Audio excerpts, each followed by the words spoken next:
So here you can see we have lesson 6.3, conservative vector fields. You can see your learning objectives there and your first definition. I will let you know that I put up 6.1 and 6.2. If you have not watched those and taken your notes, I would recommend doing so.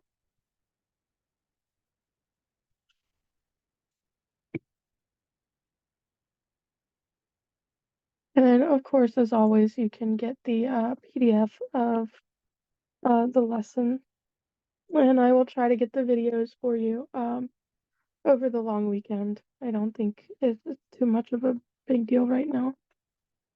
We should finish with a week to spare, which means we will hopefully be able to get in 2 reviews.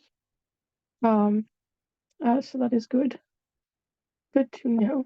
And just as a general reminder, we do not have class on the 23rd, so don't log in, because I will not admit you. All right, so here's our question. Determining whether a curve is simple or enclosed is the curve with the parameterization on the given interval a simple or closed curve. So here's what we want to take away. We want to take away that r of 0 is going to be 1, 0. And r of 2 pi is going to be also 1, 0. So they are equivalent. Okay. So therefore, the curve is closed. The curve is not simple, however. So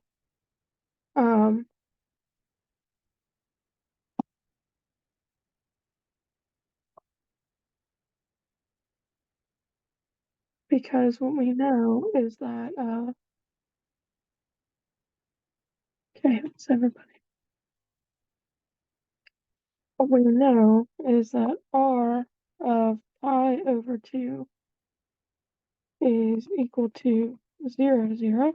Oops.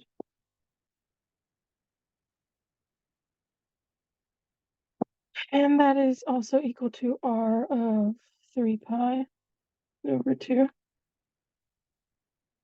And therefore the curve crosses itself at the origin.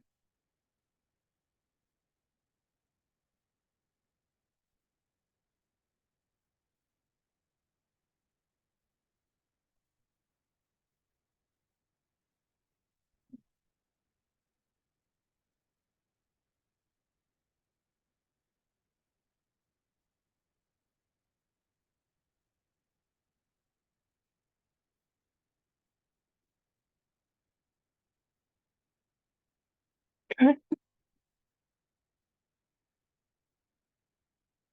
So that is what this looks like.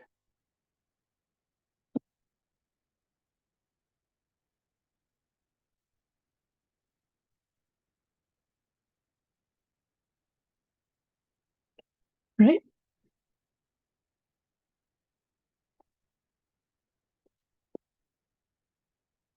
Okay. This definition you'll see better on the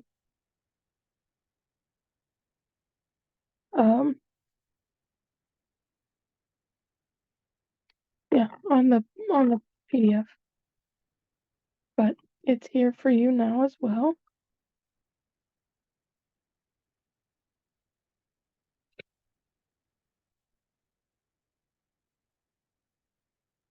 Okay.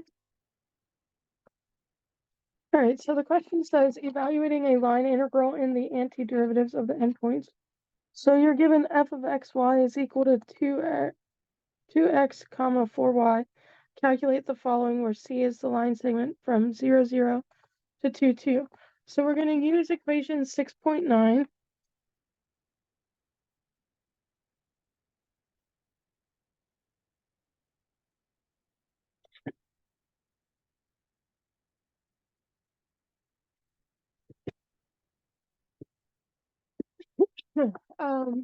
to calculate our this portion.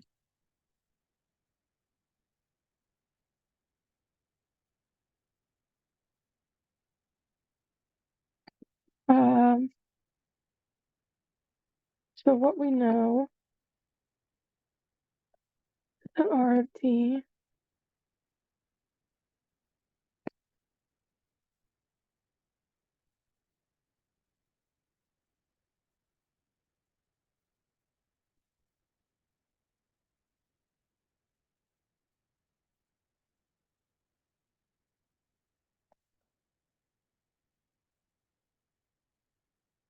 so then what we know is f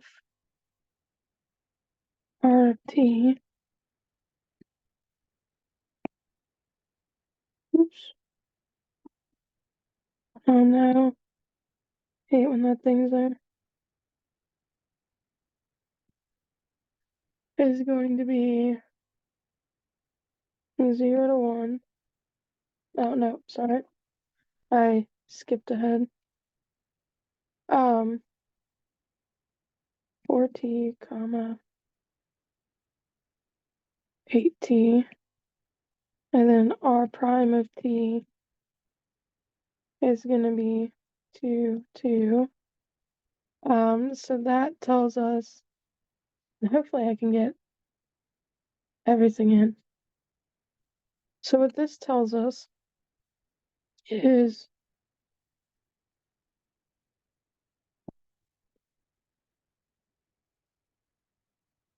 this.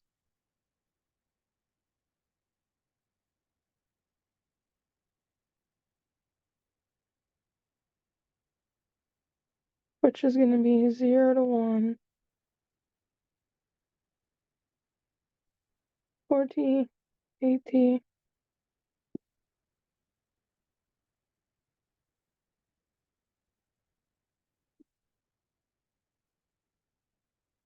go away.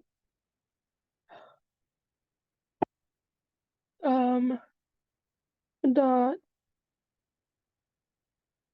2 dt. Hopefully we're okay doing that. We'll see what it looks like in a minute. 0 to 1, 8t plus 16t dt. So that's 0 to 1, 24t dt, which is going to be 12t squared, 0 to 1, which is equal to 12. All right, now I'm going to let you see the visual.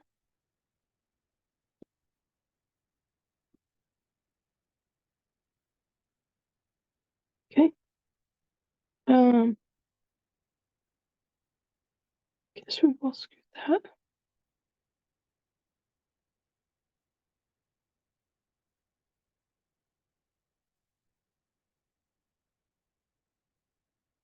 Okay. Notice that delta f where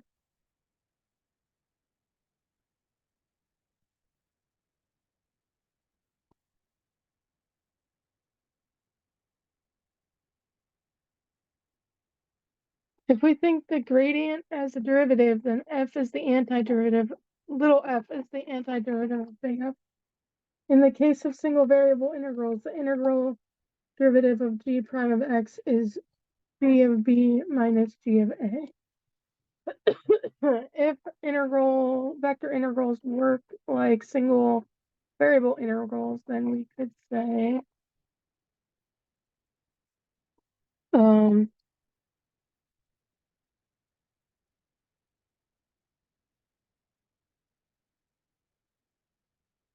where P1 is the endpoint of the curve of integration and P sub 0 is the starting point. So we would have this part, the 12. Let me actually write it.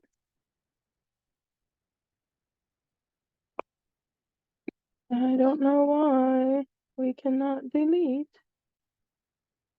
that one.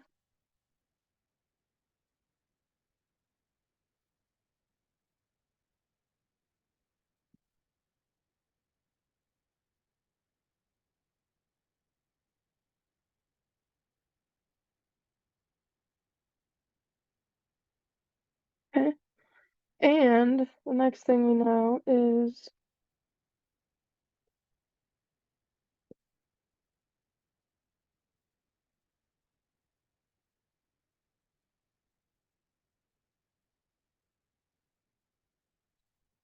in other words, the integral of a derivative can be calculated by evaluating the antiderivative at the endpoints of the curve and subtracting.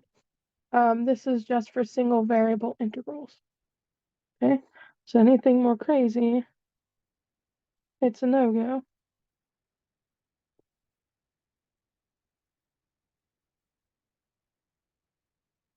So obviously one way works all the time, and the other way you can only do during certain times.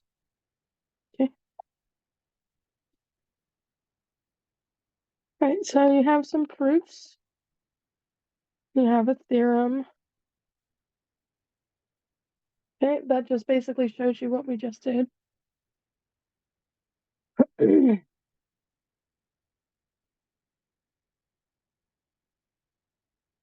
All right, so now we're going to apply that theorem.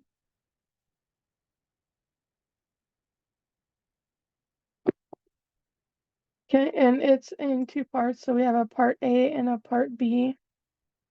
So what it's saying here is calculate the integral and gives you what it gives you without using the theorem and then with it. So we're going to do it the long way, and then we're going to do it the presumably much shorter way. And our answers for A and B should be the same. Okay, so the first thing we're going to do is we're doing part A. We're using equation 6.9. So here's what we know.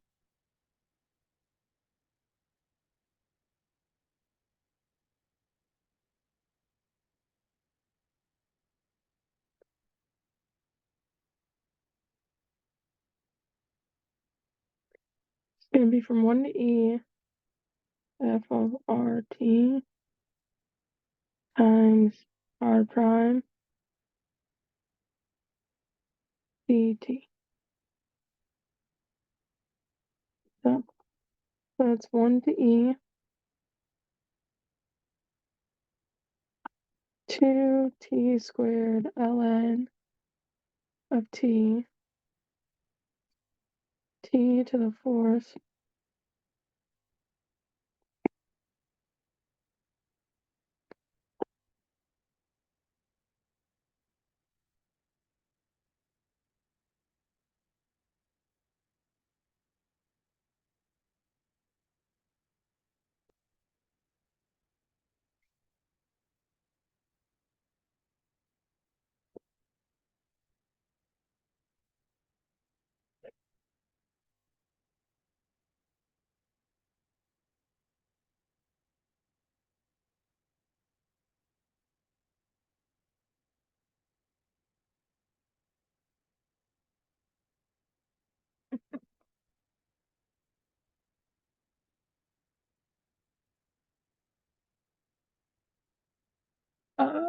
oops. So 4t cubed ln of t plus t cubed plus 3t squared dt.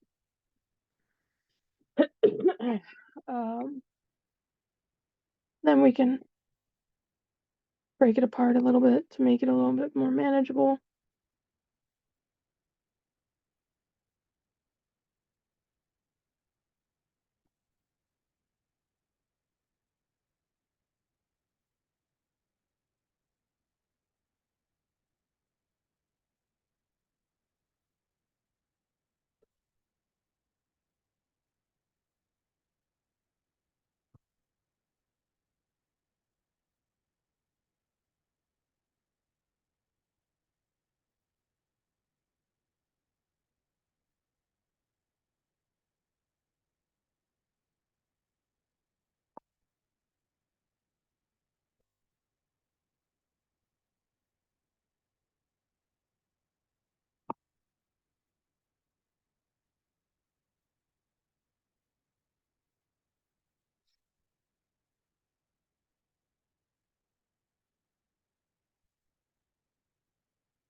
All right, so the integral, this section requires integration by parts.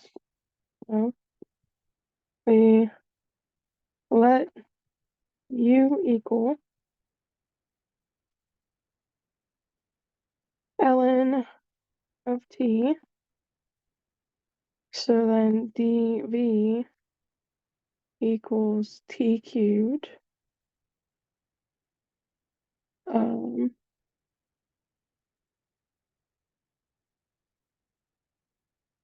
Okay, so then that tells us that du equals 1 over t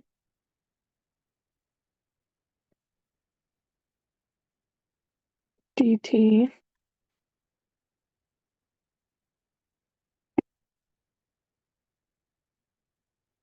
And v equals t over 4, t to the 4th over 4. So then if we plug it in,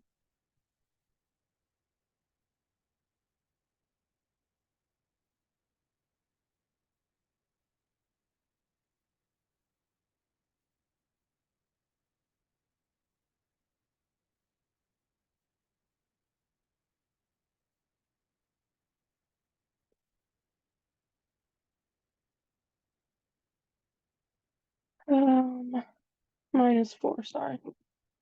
Drop the minus 1/4 off.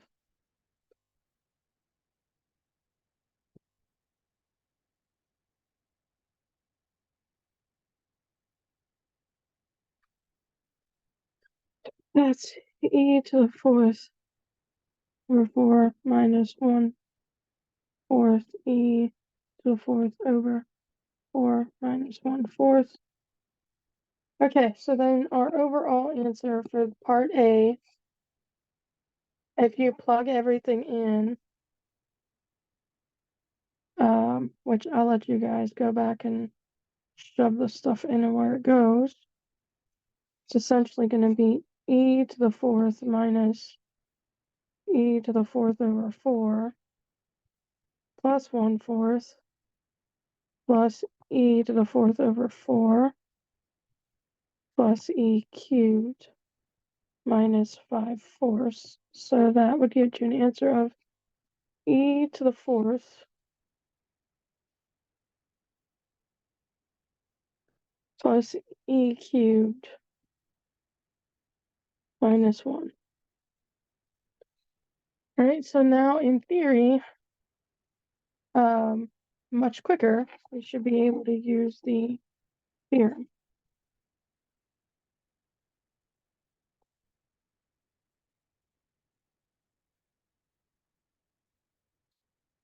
That's Christmas colors. So we know that f of x, y, z is equal to x squared ln of y plus y z squared is a potential function for f theta. So if we use the theorem for line integrals to calculate, we have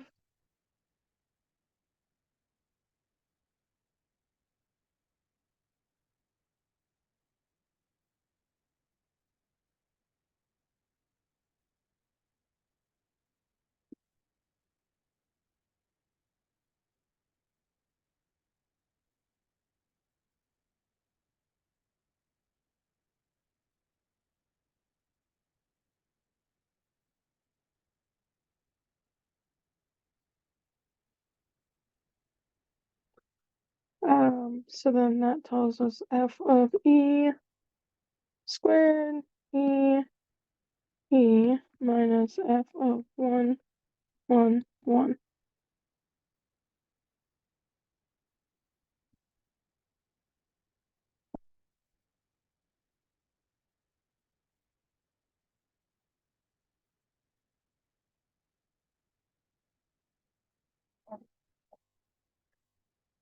So this calculation, as you can see, is much more straightforward than the calculation that we did in A, as long as we have a potential function calculating a line integral using the theorem, it's much easier than calculating without the theorem.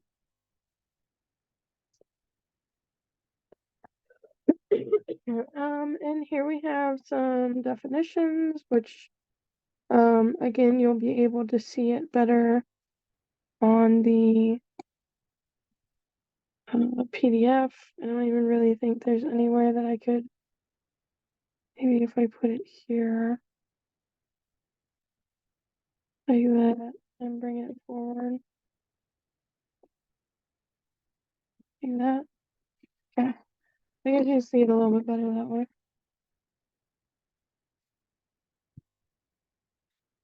Okay. And of course, you will still get the PDF.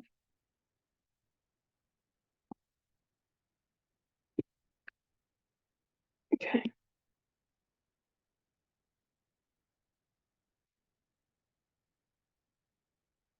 Oops. Here we have another theorem. The proof for that theorem is in your textbook. And then we have an example.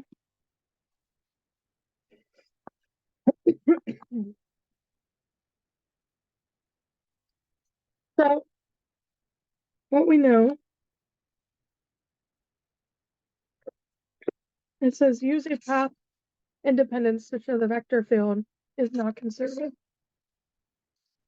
We can indicate that f is not conservative by showing that f is not path independent. We do so by giving two different paths, C1 and C sub 2. Both start at 0, 0 and end at 1, 1, and yet we're trying to prove that they are not. Okay, so two different paths.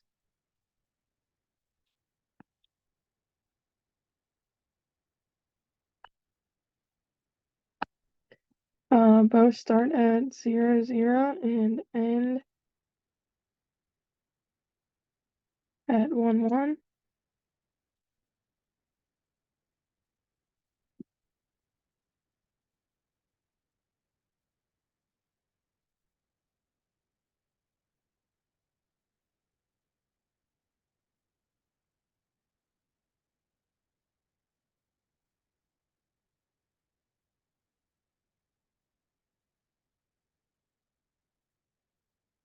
Does not equal. Okay. So if we let C1 be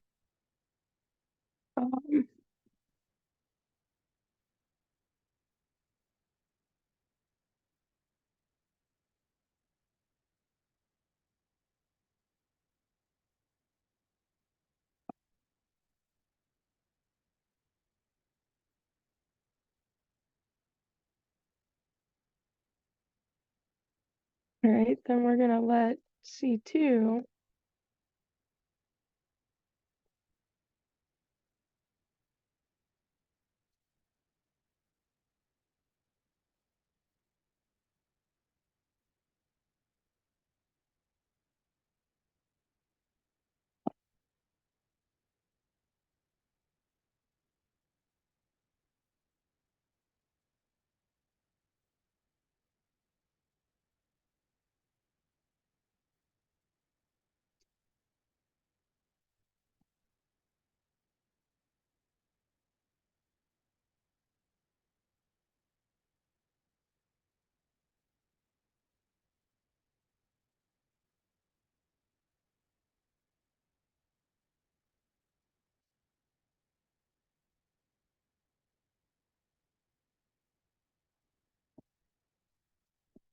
All right, hopefully I will be able to get us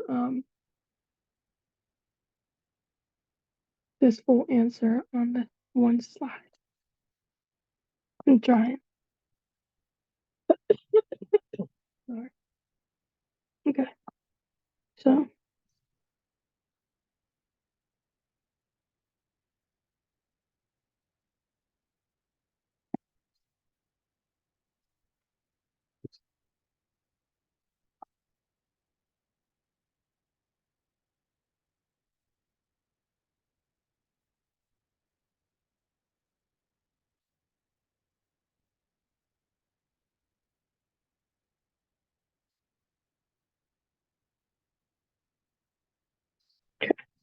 So then that's going to be 0 to 1 t cubed plus t plus 5 dt.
Sorry guys, I apologize for just kind of writing.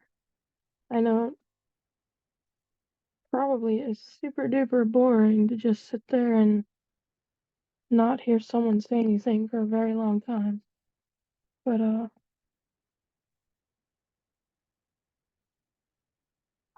think also um some of you may be like me where if I hear someone talking, throws off my concentration. So I apologize if the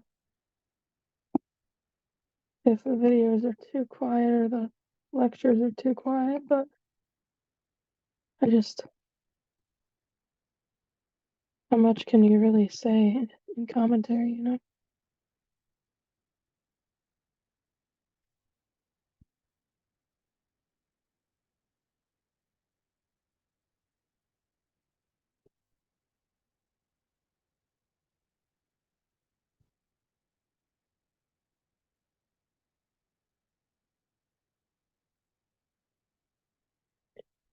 So that's 57 over 10. Since they are not equal, the value of the line integral of f depends on the path between the two given points. Therefore, f is not an independent path, and f is not conservative. So, not conservative because not independent path. I am undoing that because that takes away. Okay, so,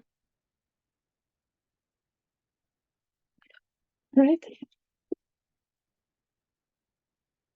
All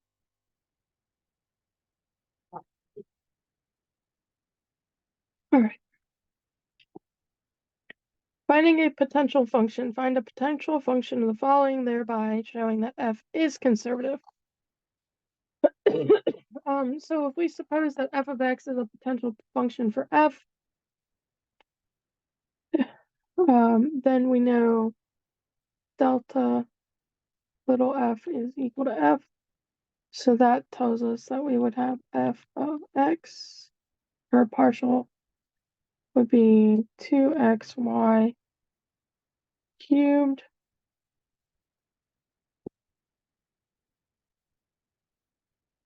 and then f sub y, oops,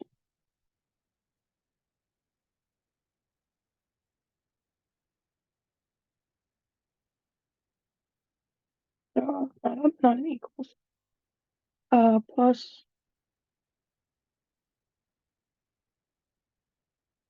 integrating the equation with respect to x, we would have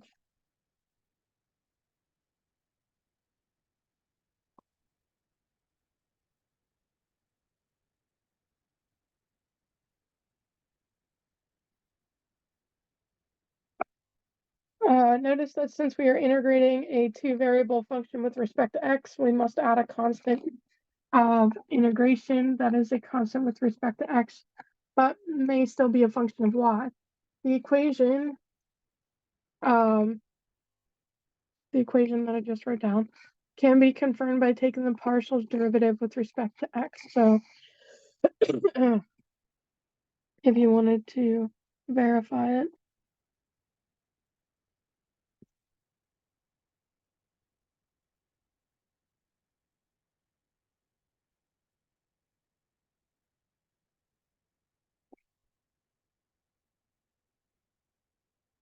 oops, that's a plus sign.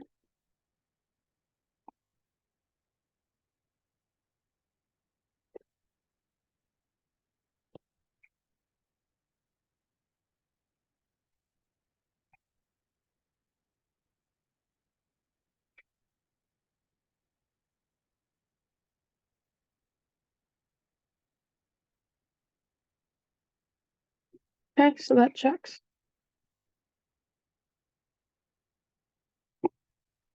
All right, since f is a potential function for big F, then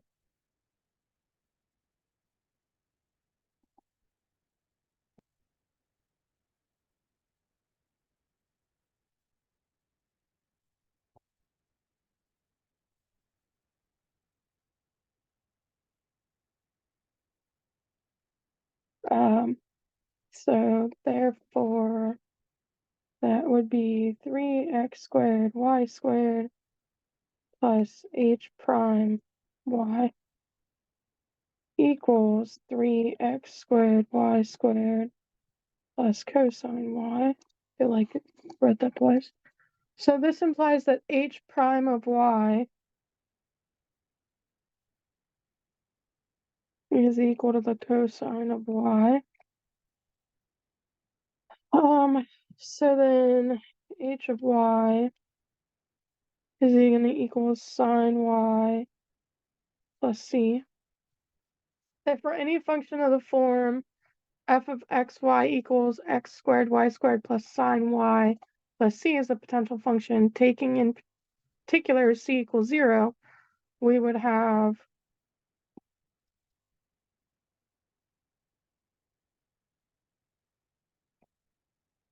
um,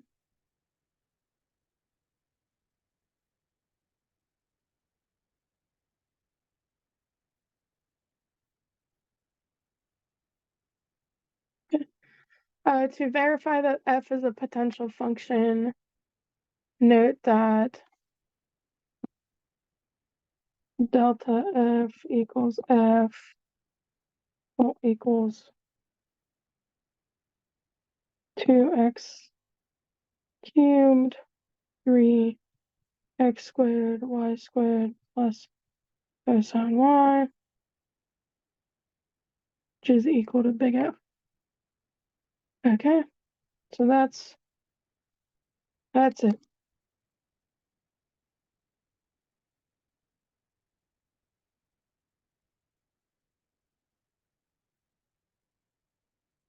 That proves it, I guess.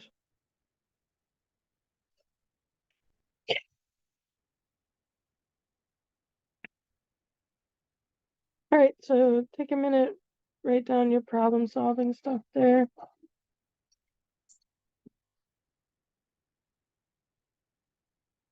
Should look pretty familiar to you.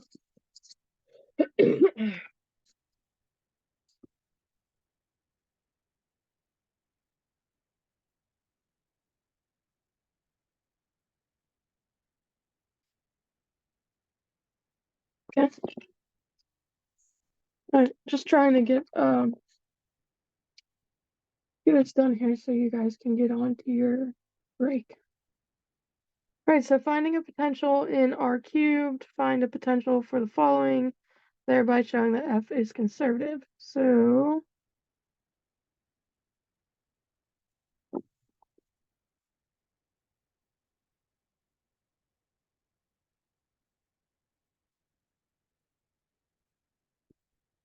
okay. Suppose that F is a potential function, then we know that delta F is equal to big F.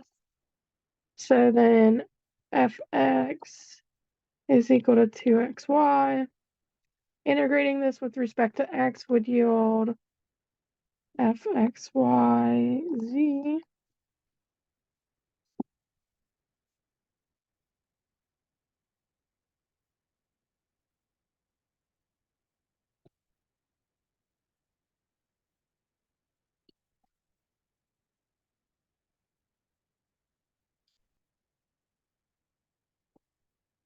for some function of g.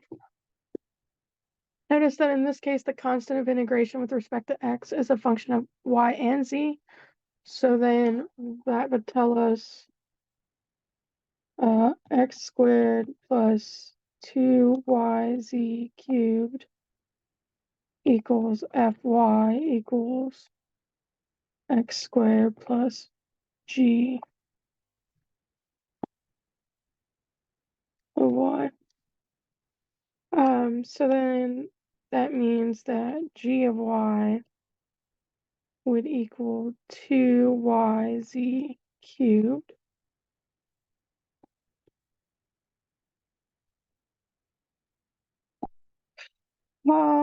Integrating this function with respect to y would get you g of yz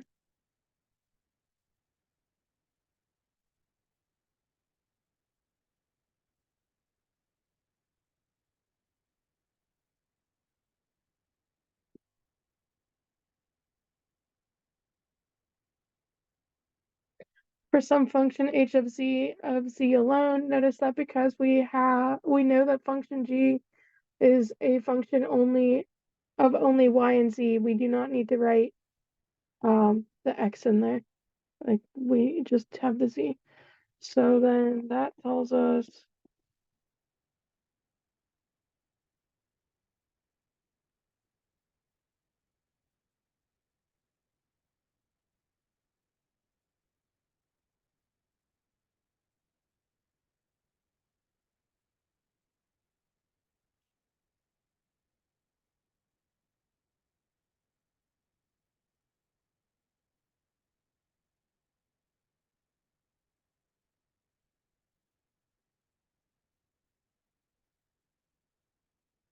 oh, keep adding symbols in that aren't supposed to be there.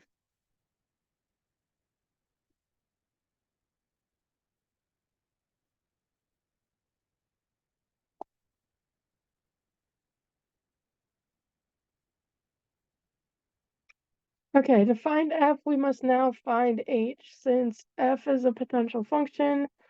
So what we know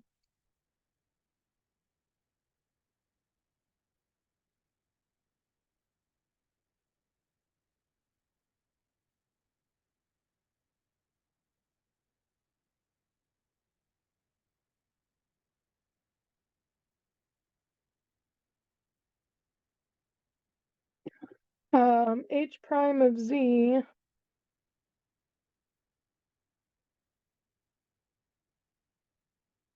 implies that it's 2z. So then hz would equal z squared plus c. If we let c equal 0, then we would have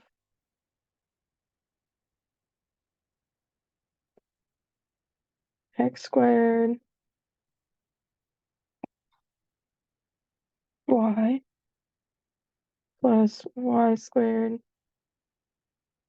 z cubed plus z squared. To verify that f is a potential function, note that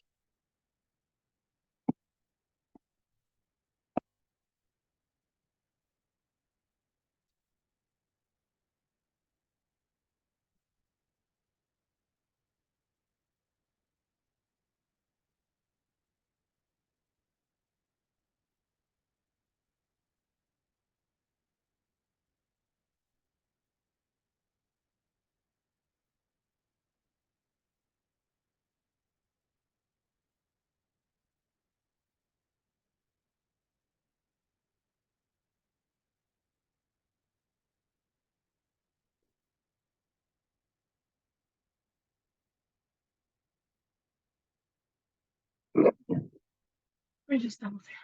2xy x squared plus 2y z cubed 3y squared z squared plus 2. Okay. All right. That part is done. The next one is super long.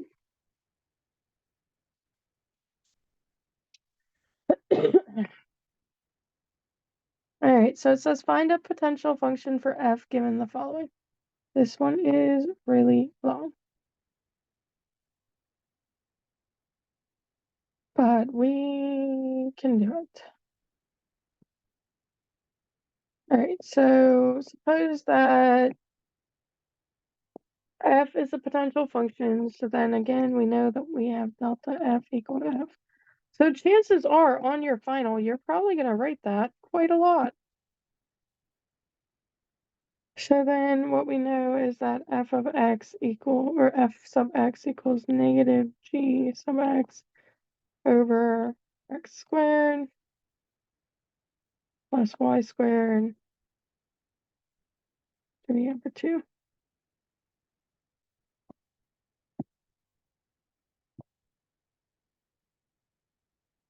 To integrate this function with respect to x, we can use u substitution. So we let u equal x squared plus y squared. So then we have du over 2 equals x dx.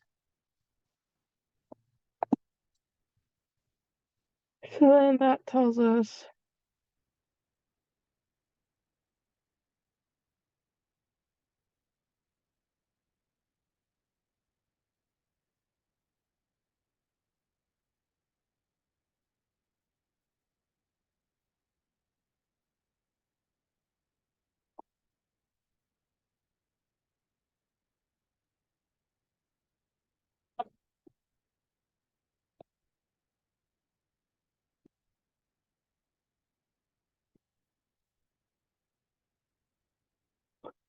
so that's g over the square root of u plus h of y.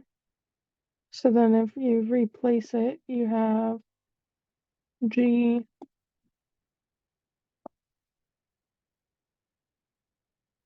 over the square root of x squared plus y squared plus h of y. Therefore, for some function h of y, it just have us rewrite it, so I'll just squeeze that part in.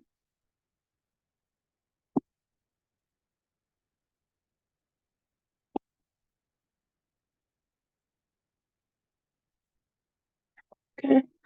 Don't know why we need to do a rewrite for that, so I'm just going to call it a day and shove that in right there. So what we know next is that we would have f little y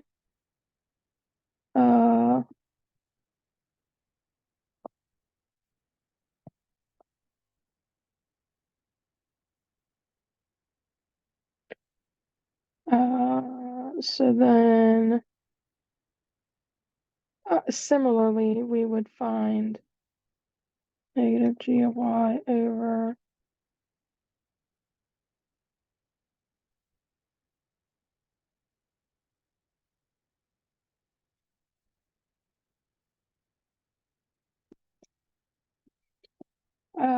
so that tells us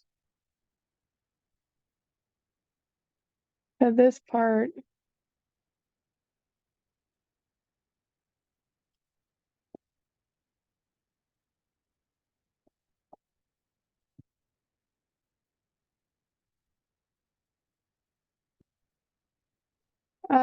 if we have h prime of y equal to 0, thus we can take h of y to be constant. In particular, we can let it be 0. So then what we know is fxy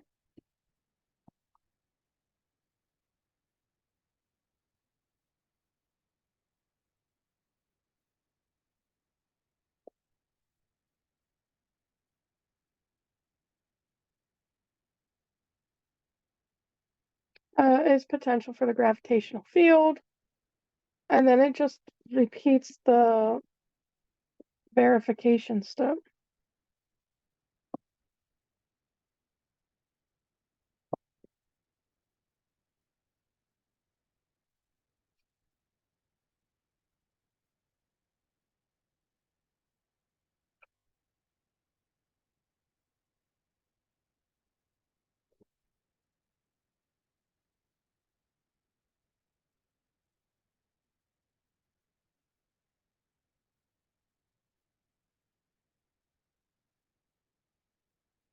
There are 3 halves in here.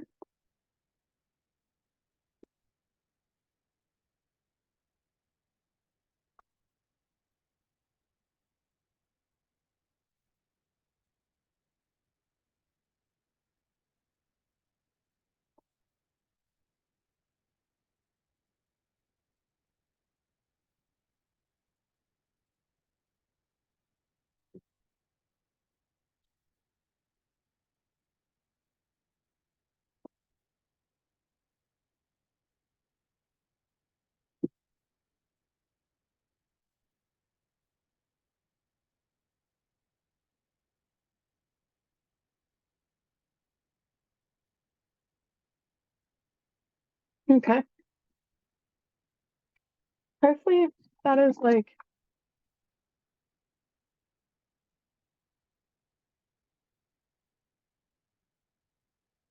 I don't think it's the last longest one, but I feel like it is the last longest one. All right.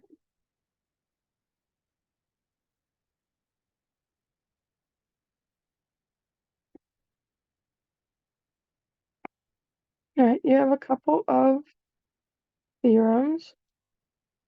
We can be happy because we know this one should be relatively short since it's on such a small page.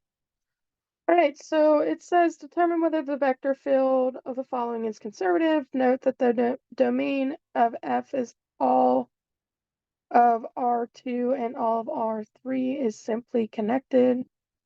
So R2 and R3.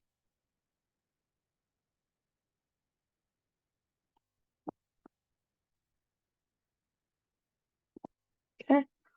Therefore, we can use the cross-partial property of conservative fields to determine whether F is conservative. So we let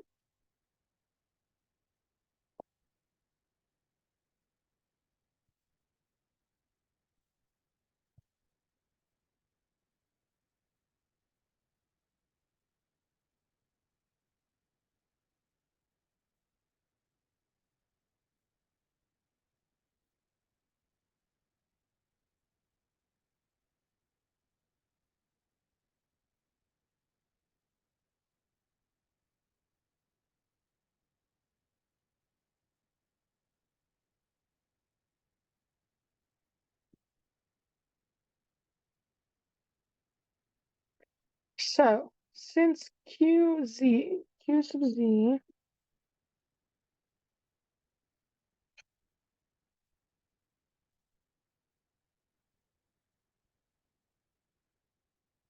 equals x squared y and r sub y equals 0, the vector field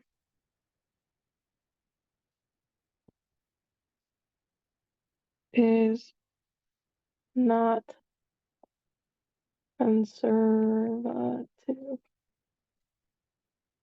Okay, that one's done.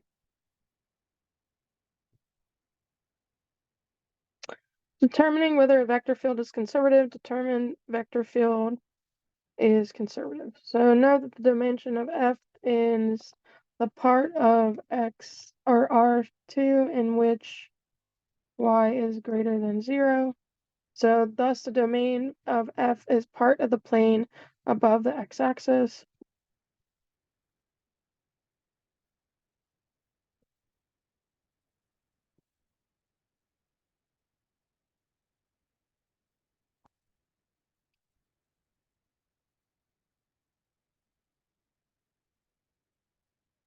To determine whether F is conservative, we're going to let P of X, Y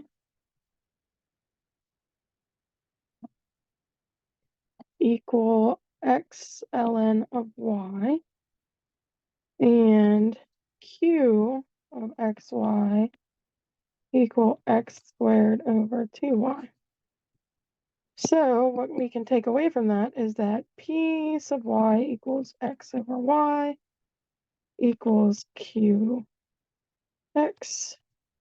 So therefore, F is conservative.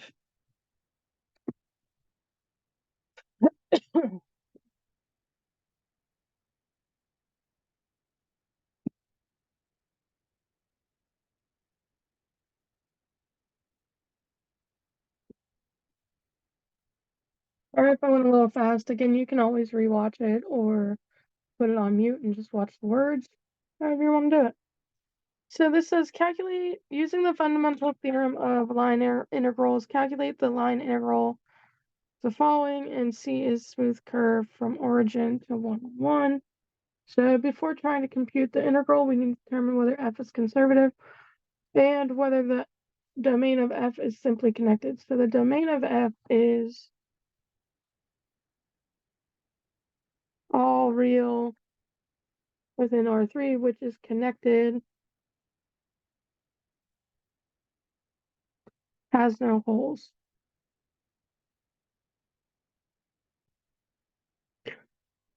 Therefore, the domain of f is simply connected. So what we're going to allow for is p x y z equal to 2x e to the y z plus e to x z q of x y z is equal to x squared e to the y z, and then r x y z is equal to x squared e to the y plus e to the x. So that f equals e q r. Since the domain of f is simply connected, we can check the cross partials to determine whether f is conservative. Note that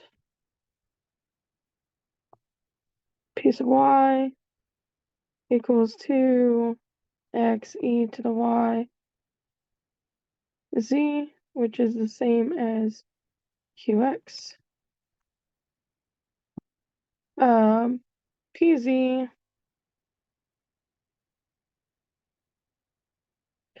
is equal to 2x e to the y plus e to the x, which is the same as rx. And lastly, qz is equal to x squared e to the y, which is the same as r sub y.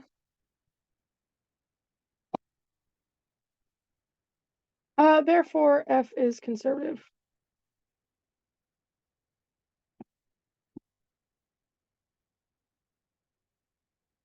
So to evaluate, we want to use the fundamental theorem of line integrals. It's going to basically look like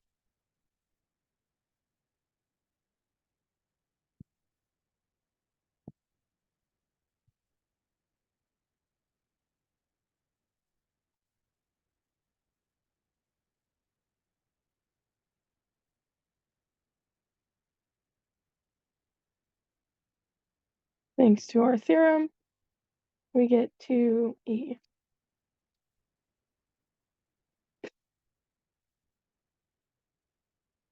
Okay. Oh, I think there was an analysis there.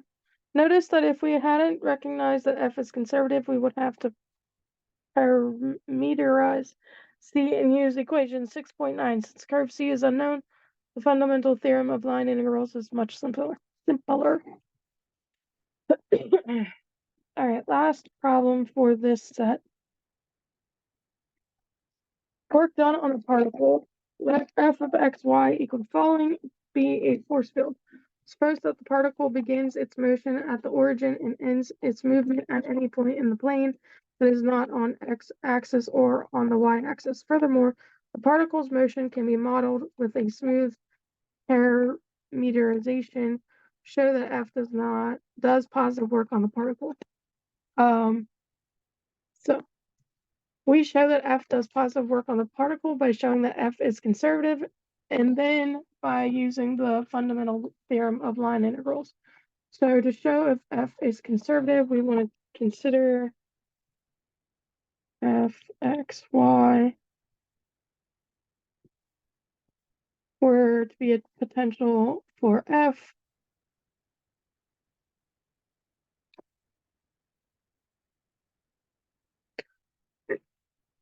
and delta f equals 2 x y squared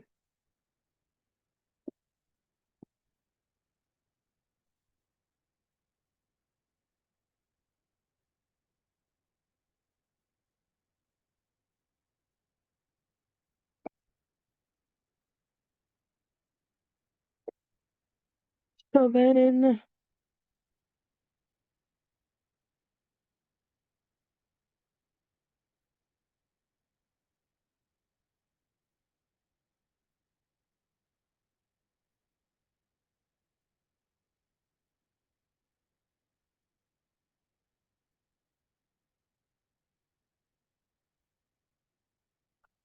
okay, so then what this tells us is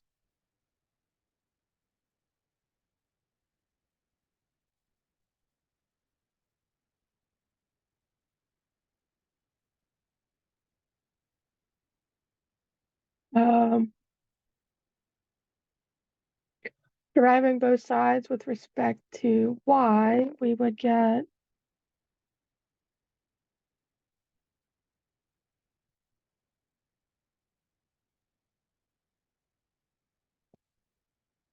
and then h prime y equals 0. So then we can take hy to be 0.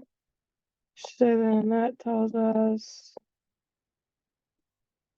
f of xy equal to x squared y squared.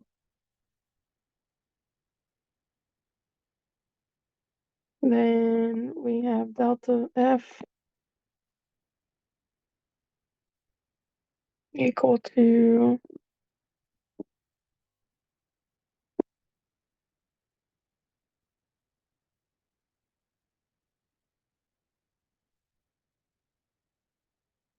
equals f. So then we show that it's a potential.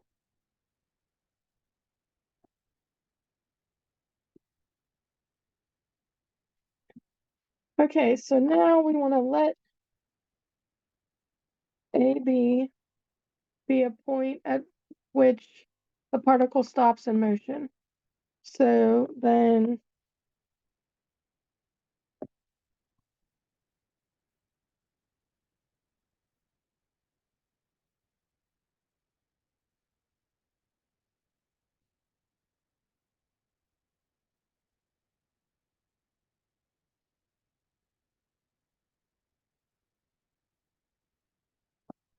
since A cannot equal 0 and B cannot equal 0 by assumption, we would have A squared, B squared has to be greater than 0. So therefore, greater than 0, F does positive work on the article. Okay, so sometimes you might not get an exact answer like you may have thought. Notice that this problem would be much more difficult without the fundamental theorem of line integrals. To apply the tools we have learned, we would need to give a curve parameterization and use equation 6.9. Since the path of motion C can be exotic as we wish, as long as it is smooth, it can be very difficult to use that approach. Okay, so I'm going to pause our video or stop it.